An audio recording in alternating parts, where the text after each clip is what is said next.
Mga kristal ang loob po nito. Mga kristal ang loob ito.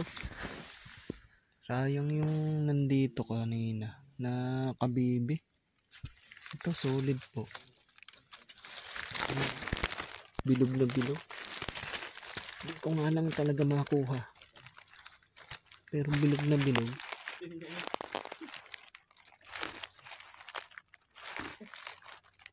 Ayan.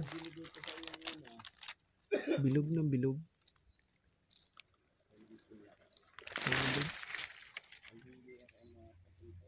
Para siyang umong gray. Umong gray. Yan, maganda, umong gray. Malaman natin kung kalog ito. Pag kalog ito, lalong mabisa ito.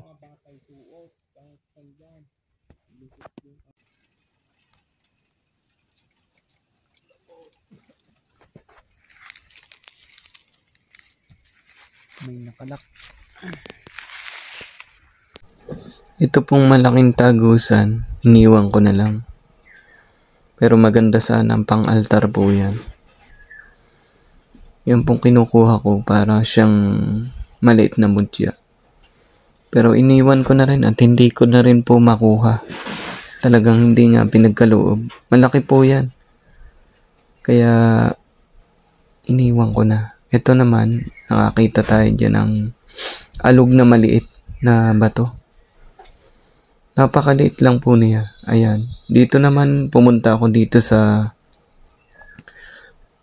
team dito. Ni na Mang yan. Dito sa kanilang area. At siya naman, nakakita po ng alimango na itim.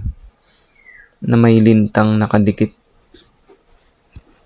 Napakaganda po na nakita niya. Talagang solid na solid. Tsaka talagang malakas ang dating.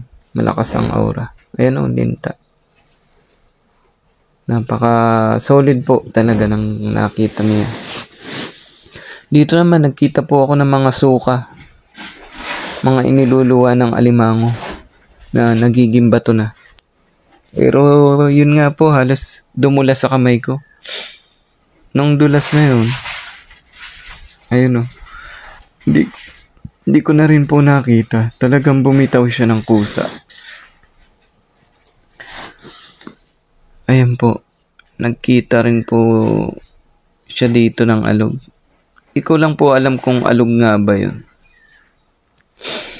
Ayan po yung mga solid na laman sa loob.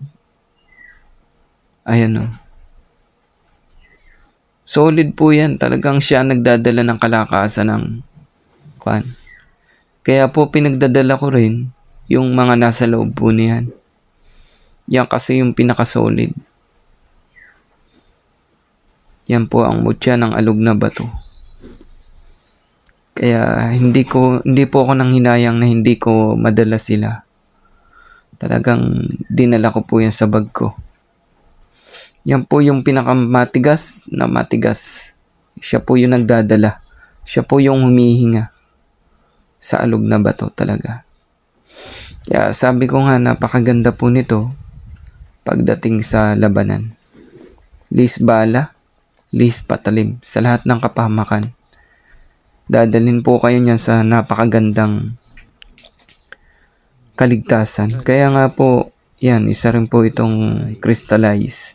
Ang pagka-crystallize po niya ay yung siyang parang kulares na puti naman. Pero binitawan ko rin eh. Binitawan ko rin po. Ayan, dami ditong